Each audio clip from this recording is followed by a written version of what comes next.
Hola chicos, hola. Vale. Buenas tardes. Vamos a empezar la actividad, ¿vale? Bueno, primero me quiero presentar, soy Pablo Ginés, soy el coordinador del aula de Ingeniería Comprometida este año. Y bueno, de primera daros las gracias por venir a todos. Primero, en primer lugar, a Javier Aracil, que ha accedido a acompañarnos en este debate y esta conferencia. Y bueno, a todos los asistentes, que muchos es verdad que os habéis enterado hace poco de la asistencia del aula. Y bueno, espero que os guste y que decidáis participar más en este tipo de debates. Para empezar a tratar un poco el tema, como ya fuimos comentando en las encuestas, de las que muchos espero que participasteis, vamos a poner un vídeo introductorio, porque es verdad que había muchas ideas muy generales y había mucha gente que jamás se había planteado el tema este de la cuarta revolución industrial. Entonces, vamos a poner aquí un vídeo, si soy capaz, que es este. The original Industrial Revolution was driven by the discovery that you could use steam engines to do all kinds of interesting things. That was followed by additional revolutions for electricity and computers and communications technology. We're now in the early stages of the fourth industrial revolution, which is bringing together digital, physical, and biological systems.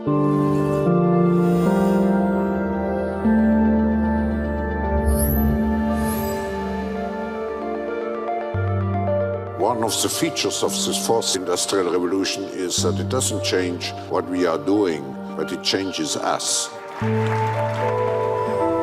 We need a different economic model that will allow us to meet the basic needs of every human on the planet and that will be focused not on growth per se, but on maximizing human well-being. We have energy technologies that can power our civilization, but how do we get it and implement it at the scale we need at a price that people around the world can afford? If we're able to do something to transform cities, to make them more efficient, then the impact can be huge. We can use asset tracking, we can use IT, we can use 3D printing to decouple growth from the resource constraints we have. The question of adding quality to quantity, it's really about a diverse, safe, healthy, and just world with clean air, clean water, clean energy. Together we are fighting to preserve our fragile climate from irreversible damage and devastation of unthinkable proportions. The prediction of 5 million jobs lost by 2020 to technology is serious, but the main question is, how will we define work? How will we share the wealth? How can you have a doctor that really knows a lot about data?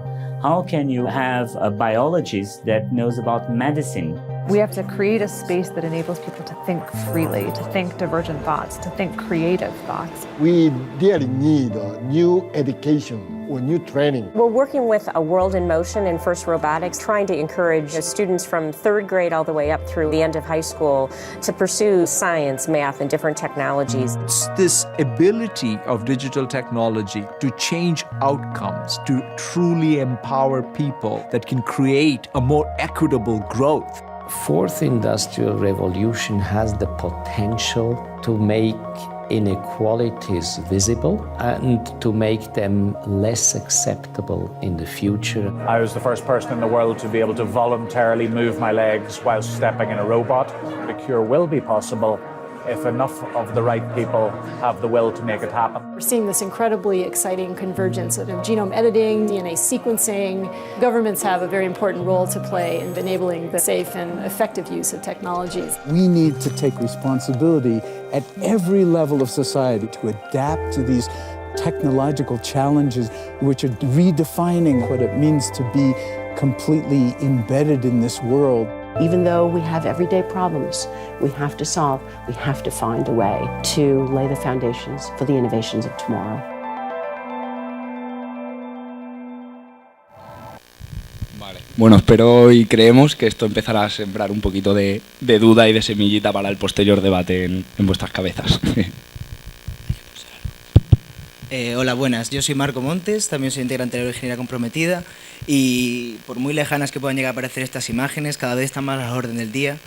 Más tarde que pronto creemos que este va a ser nuestra situación, entonces creo que son preguntas que deberíamos empezar a cuestionarnos. Sin más dilación, me dispongo a presentar al señor Javier Aracil, el cual ha sido director de nuestra escuela y jefe del departamento de automática. Entre otros datos curiosos, ha sido también coordinador del comité de tecnología de la Expo y miembro numerario fundador de la Real Academia de Ingeniería. entre otros muchos datos. No me enrollo más y me dispongo a presentarle. Por favor, un fuerte aplauso para él.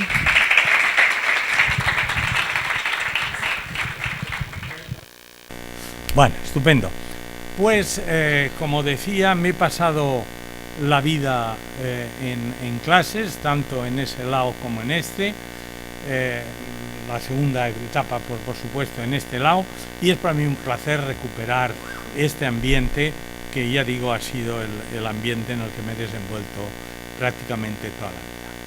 Además, el placer se acrecenta cuando, además de tener la oportunidad de estar dando una pequeña charla y participando luego en un coloquio, pues se hace a gente tan motivada como vosotros, que realmente estimula mucho más el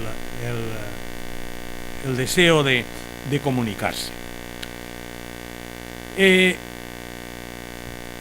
La charla de esta tarde y el debate que luego lo seguirá pretende hablar de la cuarta revolución industrial. A mí me da la sensación de que de la cuarta revolución industrial se ha hablado muchísimo ya en el vídeo, y yo, sin embargo, voy a ceñirme más a lo que era el subtítulo de esta charla, que era el impacto en la sociedad y el empleo. ¿Por qué? Pues porque a mí me da la sensación de que dar vueltas sobre qué va a pasar en el futuro desde un punto de vista técnico es muy difícil de acertar. O sea, todos sabemos que estamos invadidos por eso que llamamos la cuarta revolución industrial, y realmente lo que tenemos es que prepararnos para ella, más que hacer especulaciones sobre qué es lo que nos traerá esa cuarta revolución industrial. Y para prepararnos para ella conviene que volvamos un poco la vista atrás. Los franceses dicen recular para saltar mejor.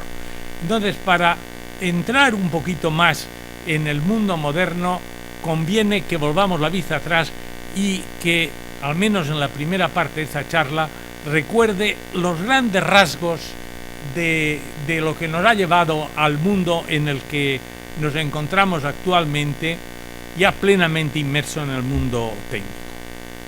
Bueno, en primer lugar, ya lo he dicho dos veces y ya voy a hacer un pequeño paréntesis. Yo no voy a hablar de tecnología, yo voy a hablar de técnica. Alguien preguntará ¿por qué?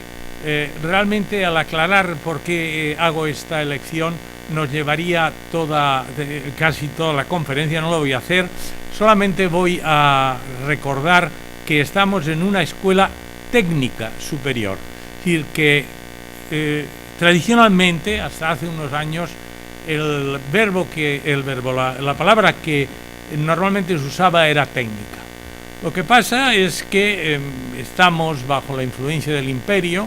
Allí, como hemos visto en el vídeo, dicen technology, y lo más fácil es traducir technology por tecnología y dejarse de complicarse la vida.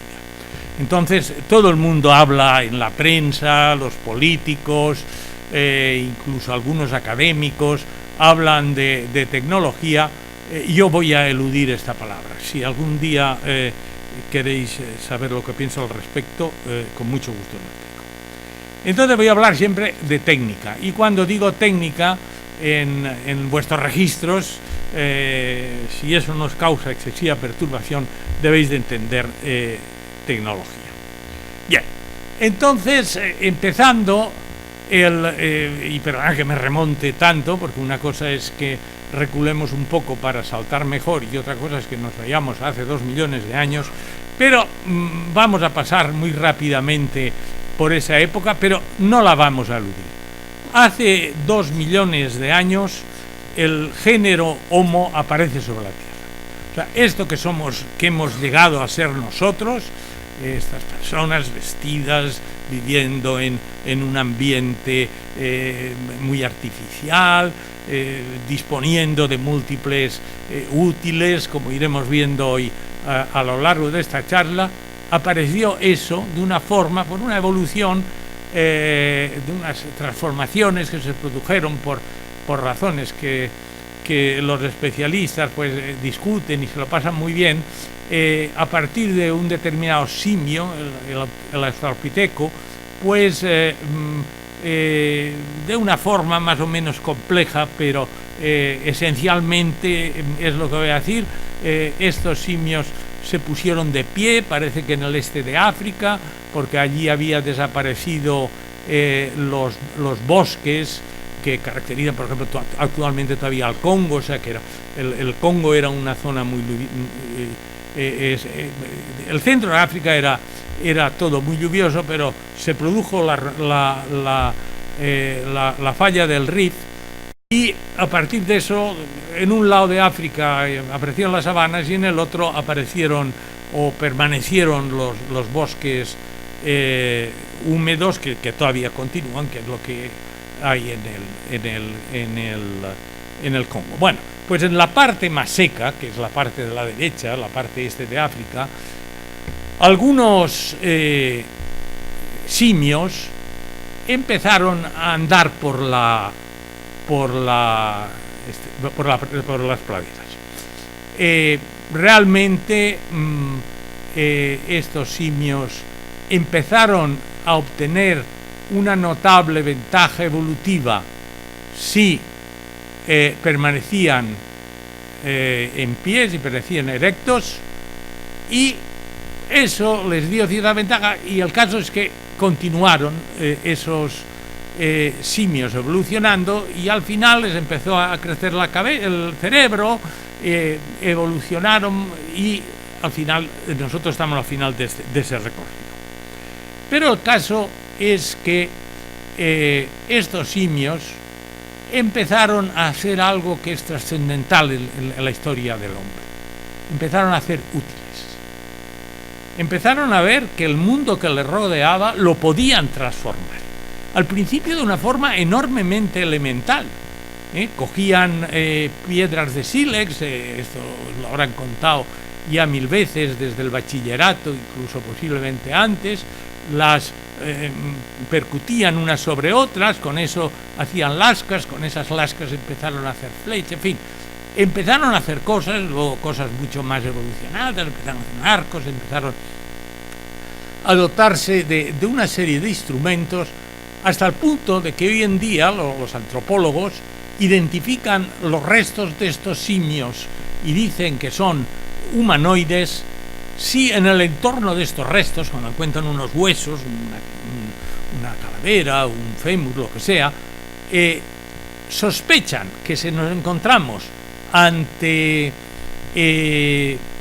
restos presumiblemente humanos, porque en su entorno aparecen estos restos líticos que permiten hacer pensar que aquellos simios ya tenían una cierta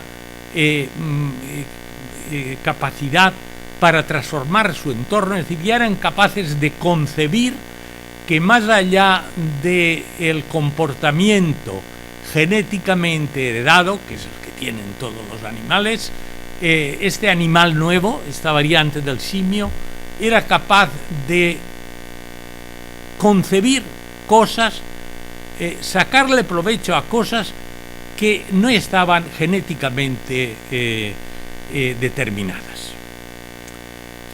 Bien, entonces pasan ahí esos 2 millones de años, corremos y nos plantamos hace 100.000, 200.000, 50.000 años, en los que ya han evolucionado mucho esos primitivos simios, ya se parecen mucho a nosotros, su cerebro se ha multiplicado prácticamente por 3, pasado de unos cerebros pequeñitos, de unos 500 centímetros cúbicos, a unos cerebros ya de 1500 centímetros cúbicos, que son los que ya nosotros tenemos.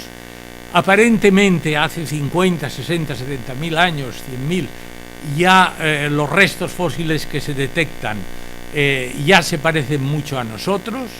Ahí ha pasado toda la historia de de todas las variantes, los neandertales, etcétera, etcétera. El caso es que ya aparece un ser humano que empieza a dar otro paso que no es tan distinto al de los animales, pero que se va a convertir en tremendamente distinto. Se agrupan, forman agrupaciones y aparecen lo que se conocen como cazadores-recolectores. Todavía son unos seres humanos muy parecidos a nosotros, pero que viven todavía en la naturaleza. Se dedican a recoger los frutos, empiezan a acampar, pero estos campamentos son, se mueven, se trasladan, etcétera, etcétera. Y en esta vida en común empieza a aparecer el lenguaje, empiezan a aparecer ciertas formas de lo que luego llamaremos arte, el arte rupestre, es decir, empieza a crearse ese animal especial que está dotado de un gran cerebro, empieza a tener unos modos de comportamiento que empiezan a separarlo claramente de las especies de las que él procedía. Esto desemboca inmediatamente en la aparición, ya hace unos 10.000 años, la aparición de la agricultura. Es decir, estas actividades semisedentarias de los cazadores recolectores se convierten en actividades propiamente sedentarias, se descubre la agricultura, es el primer gran descubrimiento técnico, aparte de todas estas herramientas y otras cositas menores, pero la primera gran revolución técnica que sufre el ser humano, que cambia radicalmente con la agricultura. Con la agricultura se hace sedentario. Al hacerse sedentario, posiblemente pierda cosas, calidad de vida, en fin, esto será todo muy discutible con respecto al cazador-recolector. El cazador-recolector vive libre en la naturaleza, hace lo que quiere, en fin. Lo único que pasa es que el cazador-recolector, para sustentarse, necesita una extensión muy grande de terreno. Sin embargo, ya el agricultor, ya con mucho menos terreno, explotado racionalmente, pues puede sobrevivir. Entonces, con el sedentarismo aparecen las ciudades, con ellas los estados, aparecen monumentos sorprendentes que yo supongo que todos habéis estado viendo en Menga. Si no habéis estado ahí en Ayamonte, este fin de semana corriendo allí, porque es una cosa sorprendente. Es decir, lo que estos simios evolucionados son capaces de hacer. O sea, mover aquellas grandes piedras, eso es una cosa que sobrecoge tener y que ya nos va acercando a una forma de vivir que es muchísimo más cercana a la nuestra.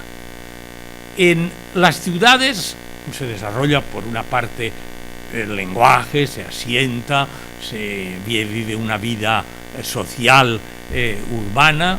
Aparece otra cosa que también es sumamente importante, que es la división del trabajo. El trabajo primitivamente en estos restos líticos de los que hablaba antes, eso los hacía un hombre o dos, vamos, alguien que le ayudase prácticamente. La división del trabajo permite acometer labores mucho más elaboradas, mucho más especializadas, mucho más diversificadas, y aparece también el comercio,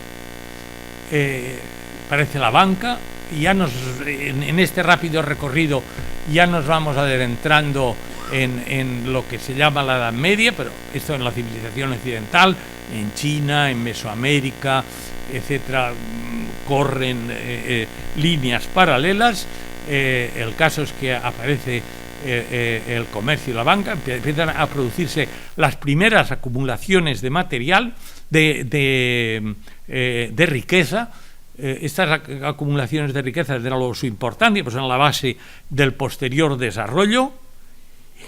Y con esto ya nos encontramos prácticamente en la vía de la civilización. Es decir, ya empieza, ya con las ciudades y los estados incipientes, empieza a cuajar eso que llamamos la civilización, que por una parte, y eso a nosotros nos interesa muy especialmente, digo a nosotros en una escuela de ingenieros,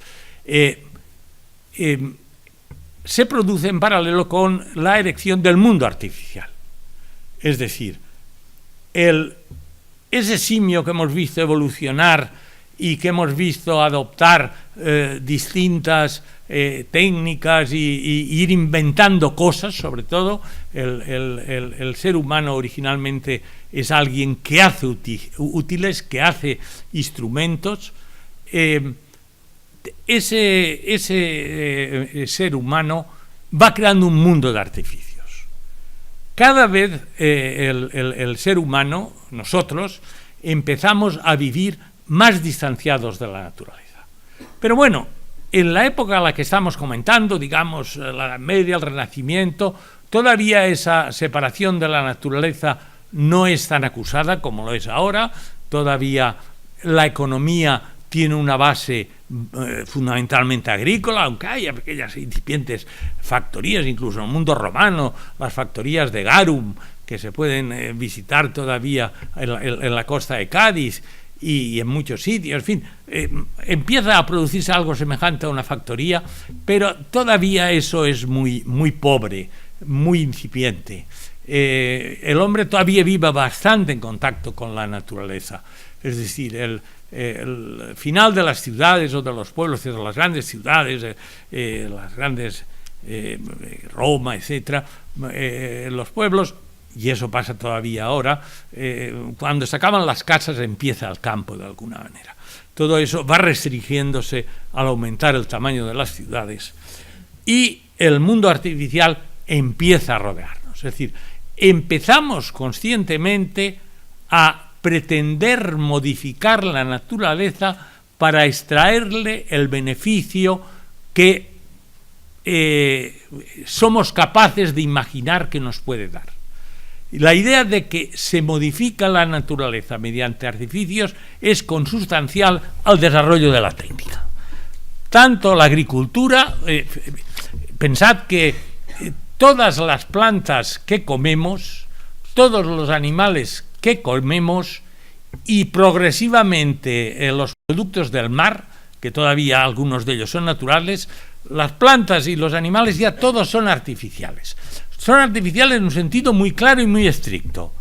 No subsistirían sin el celo de los agricultores y ganaderos que los cuidan. Ninguna de las especies que comemos ya es natural, excepto, lo respecto a lo relativo a los productos del mar, que estamos viendo que las piscifactorías cada vez abundan más, o sea, cada vez estamos introduciendo más lo artificial ahí, entre otras cosas porque estamos depredando lo natural. Esa evolución de la humanidad ya nos sitúa en torno al Renacimiento, avanzamos un poquito más, un par de siglos más, y se produce el otro gran hito de la historia humana. El primero es la agricultura, el segundo es la revolución industrial. La revolución industrial es un cambio también sustancial en la evolución del hombre. La revolución industrial es, en cierta manera, por seguir con la denominación de esta charla, la primera revolución industrial, se produce cuando el hombre empezamos a dominar la energía. Es decir, hasta entonces, la energía, me refiero a la energía física, hasta entonces los grandes progresos técnicos habían estado sobre todo asociados a la agricultura, que era además de lo que vivía gran parte de la población, y las sociedades eran básicamente agrarias, pero a partir del siglo XVIII se produce una inflexión que se desencadena originalmente en Inglaterra y que se extiende luego a toda Europa y a todo el mundo, mediante la cual empiezan a disponerse de máquinas que permiten producir lo que necesitamos. De hecho, existían máquinas desde la Edad Media, desde la Antigüedad, por ejemplo, los telares. Siempre han existido telares. Son máquinas muy primitivas que maneja una persona. Normalmente se tenían en una casa, una familia, estaba todo el día dando el telar, hasta los niños le daban al telar. Pero entonces, al ser posible, gracias a la máquina de vapor, a concentrar una cantidad de energía importante para mover esas máquinas, se produce la concentración de toda esta actividad fabril y aparecen las factorías, y con ellas aparece una gran cantidad de población que trabaja en ellas y que se convierte en el proletariado. De este modo, en torno al 18-19 se produce otro gran cambio en la historia de la humanidad. Cambio, tanto en la aparición de la agricultura como la revolución industrial se traducen en que se producen unos crecimientos importantes en la población. Se permite sustentar a más gente.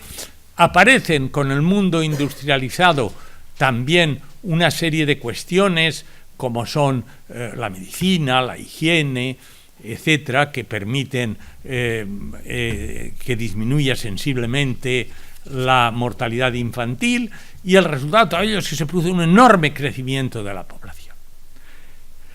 Pero hasta entonces, en el mundo de las máquinas de siempre, desde la palanca de Arquímedes, las máquinas habían ayudado al hombre en sus esfuerzos físicos.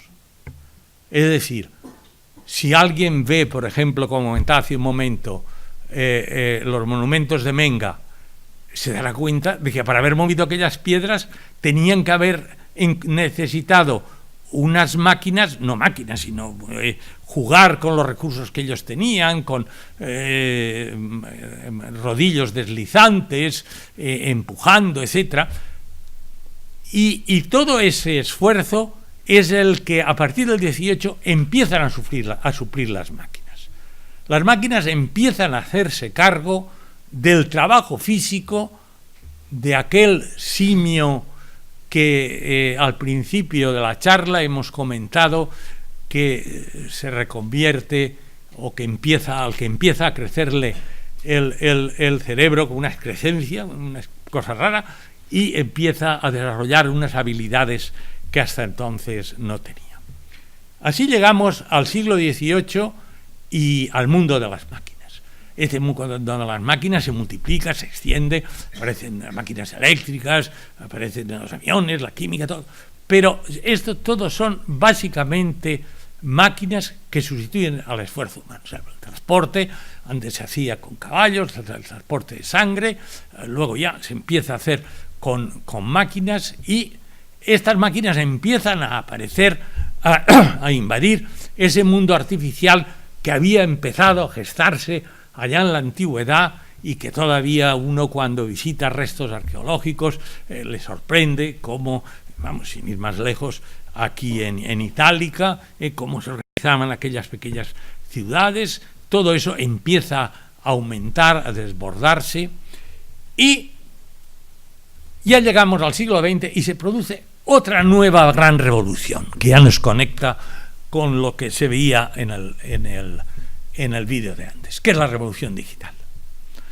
Es decir, en el siglo XIX, fundamentalmente, prácticamente la totalidad de las máquinas que se desarrollan tienen como cometido, como digo, sustituir el esfuerzo humano. O sea, sustituir a alguien humano que haga una cosa, pero que su esfuerzo, es decir, poderle aliviar del trabajo físico.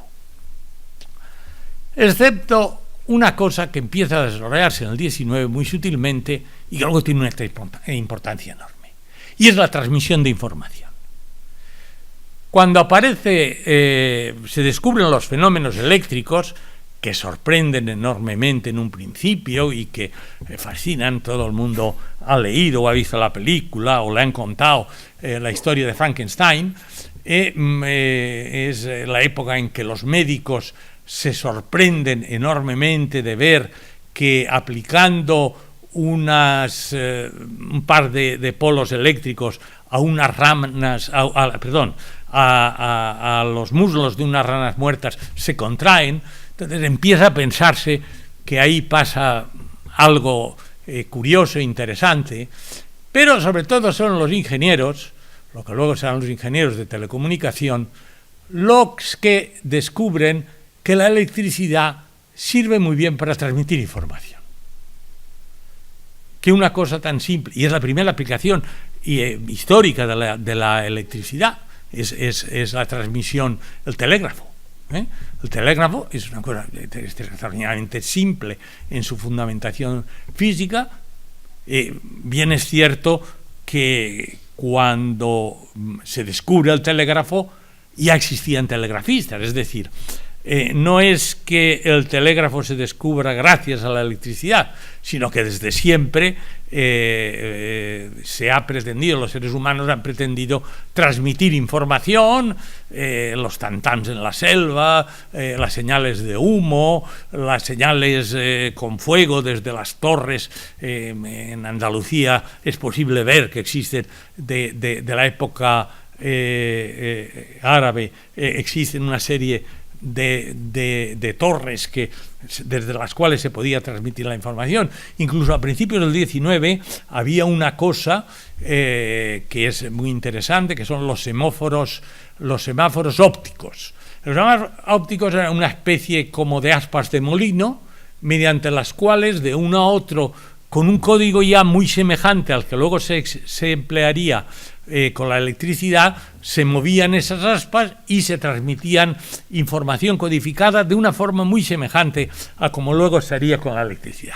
De hecho, ya existían a principios del 19, ya hubo una línea Cádiz-Madrid y otras en España, pero en concreto Cádiz-Madrid, porque a nosotros respecta, o que más cerca nos cae, y que se transmitían información, no sé qué, se podían transmitir el análogo a ser el telégrafo. Bueno, pues la gente que estaba en estas cosas, que tenía la sensibilidad de buscar una utilidad en la que ellos estaban embarcados, la búsqueda de la utilidad es esencial en el ingeniero y en la técnica.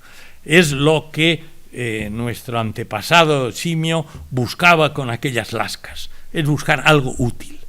Entonces, la transmisión de información es algo útil, y esa transmisión de información, los que estaban en ella se dieron cuenta de que la electricidad con la que estaban jugando, con las ancas terranas y todas esas cosas, les venía al pelo. Y entonces descubrieron el telégrafo. Bueno, el telégrafo es una cosa que aparece, que realmente rápidamente cubre toda la Tierra, luego aparece el teléfono, luego aparece el telégrafo inalámbrico, etcétera, etcétera, es decir, pero con eso aparece algo que es esencial en la historia que estamos contando, que es la información. La información, hasta entonces, hasta el siglo XIX, incluso en la actualidad todavía hay algunos, pero bueno, los físicos pretendían que todo se resolvía. La realidad, en el último extremo, llevada a sus últimas consecuencias, era materia y energía.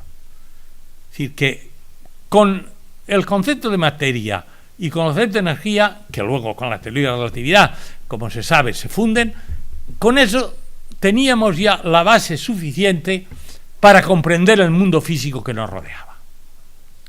Pues bien, en el siglo XX descubrimos que no, que necesitamos también la información, que la información es una primitiva, que aquello que empezaron haciendo los telegrafistas, que luego se generaliza con la radio, con todo eso, que la información es básica. Y, de hecho, en el código genético es la información que reúne lo que le da valor y lo que permite obtener a partir de él el ser vivo que derivará de. Bien, en todo caso, con la información se produce un cambio realmente, es decir, empieza a plantearse la posibilidad de que los seres humanos no solo obtengan beneficio de las máquinas en lo que respecta a el esfuerzo físico, sino que también podía obtenerse beneficio en el orden mental. Es decir, que podía haber máquinas que ayudaban al hombre en sus labores mentales. Y ahí se encuentra más o menos eso que de forma quizá un poco periodística llamamos la revolución, la cuarta revolución, que empieza ahora a tomar cuerpo.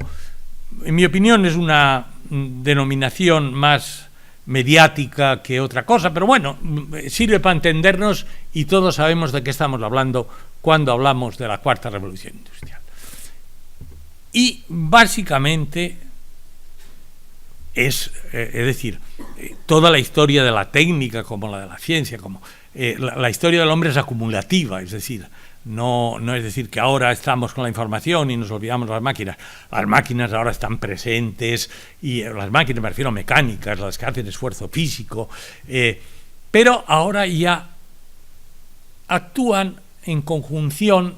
En esas máquinas empieza a tenerse en cuenta una variable que de hecho lo había estado siempre, es decir, un molino de viento está usando la información de en qué dirección viene el viento, y esa información la detecta mediante el aspa que tiene detrás, y el molino se orienta convenientemente para ponerse perpendicular y sacar el máximo rendimiento. Es decir, que las máquinas ha habido una componente de información en la que lo que se transmitía no era relevante para un esfuerzo físico, sino que era relevante para un esfuerzo, en fin, es abusar un poco de las palabras, sobre todo si estamos hablando de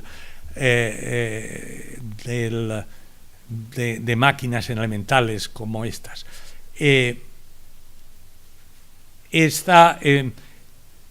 Este contenido, esta actuación es mucho más sutil. Hay un aspecto claro en una máquina que es el hacer un esfuerzo físico. Y ahora empezamos a hacer máquinas que hacen un esfuerzo que podíamos llamar mental. Por ejemplo, en automática, en las estructuras de realimentación, pues la realimentación lo que pretende es transmitir información. Todos los que habéis estudiado la teoría de la realimentación, es transmitir información para que mediante esa información se modifique el comportamiento de la máquina correspondiente. O sea, estamos atendiendo a comportamientos y no exactamente a la energía que transmite. Esta sustitución del hombre, de labores mentales en el hombre, en los seres humanos, empieza a tomar cuerpo a lo largo del siglo XX con una derivación de todas estas técnicas. Inicialmente se empieza a esbozar la automatización, luego empieza a hablarse de robotización. Eso es en un territorio cercano al de las máquinas. Es decir, por ejemplo, hay una anécdota muy curiosa en este orden de cosas de Henry Ford y de Reuter, el presidente del sindicato de trabajadores de la industria automovilística, y Ford, Henry Ford, el nieto es con el que pasó esto, en el que Ford, mostrándole una fábrica en la que había muchos robots, le decía al presidente del sindicato, que se llama Walter: oye, Walter, ¿y tú cómo te las vas a arreglar para que estos robots te paguen la cuota sindical? Y el sindicalista le respondió: ¿y tú cómo te las vas a arreglar para que te compren coches? Bueno, esta es una especie de anécdota para romper un poco el hielo, pero que un poco nos sitúa ante este mundo de las máquinas. Y veo que el tiempo se me está yendo. Quizá el área en la que este tipo de cuestiones de aparente o de pretendida o de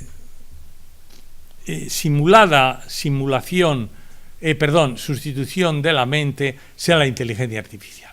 Inteligencia artificial, habéis oído hablar mucho de las maravillas que se esperan de ella. Yo no voy a deshacerme en elogios en este sentido. Ya veremos lo que viene, pero lo que viene va a ser muy importante, eso está claro. Sin embargo, hay una cuestión interesante en este contexto que tiene que ver con el subtítulo de esta exposición. El hombre que trabajaba, porque siempre ha habido una minoría que no trabajaba, incluso en las épocas más remotas, se está descubriendo ahora que desde los restos urbanísticos más antiguos que se han descubierto, siempre ha habido casas grandes y ostentosas y casas pequeñas, pero el caso es que tradicionalmente la gente ha trabajado en el campo, como decíamos. Cuando se produce la revolución industrial, se produce un traslado masivo del campo a las ciudades.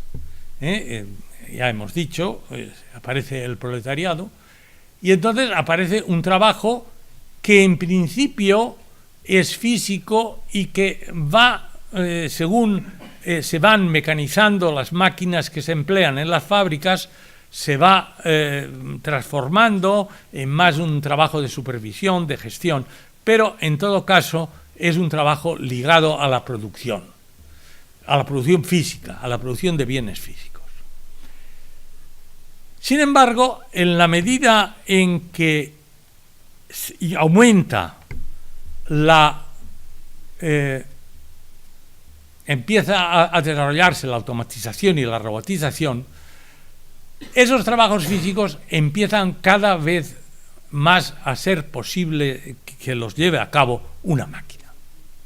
Es decir, en la época clásica del maquinismo, en las máquinas clásicas, siempre parecía que iba a haber necesidad de alguien, de un ser humano, que supervisase las máquinas. Es decir, parecía que la labor de supervisión, que en el fondo es una labor mental, no es una labor física, estaba reservada a los hombres. Pero en la medida en que se aparecen estas nuevas técnicas, empieza a ser posible el que estas labores sean desplazadas por las máquinas. Y eso representa una revolución muy, muy importante y cuyas consecuencias todavía no somos capaces de ver. Vamos, yo desde luego no lo soy, y creo que hay muchos estudios, hay mucha gente que vive de hacer conjeturas respecto a qué pasará o qué dejará de pasar, incluso tiene implicaciones lógicamente desde el punto de vista político y demás. Pero según se vaya produciendo esta progresiva sustitución del ser humano por máquinas, no sabemos a qué tipo de sociedad nos va a llevar. De entrada, ya vemos que en este mundo de máquinas informáticas, llamémoslas así, el personal cualificado va a ser muy distinto del personal que hace 2 siglos abandonó el campo para ir a la ciudad. La cualificación, la educación de los futuros trabajadores, el disponer de personal cualificado va a ser indispensable. Ahora es un lugar común, es un lugar común oír que solamente las sociedades con personal altamente cualificado, van a poder afrontar los retos del futuro.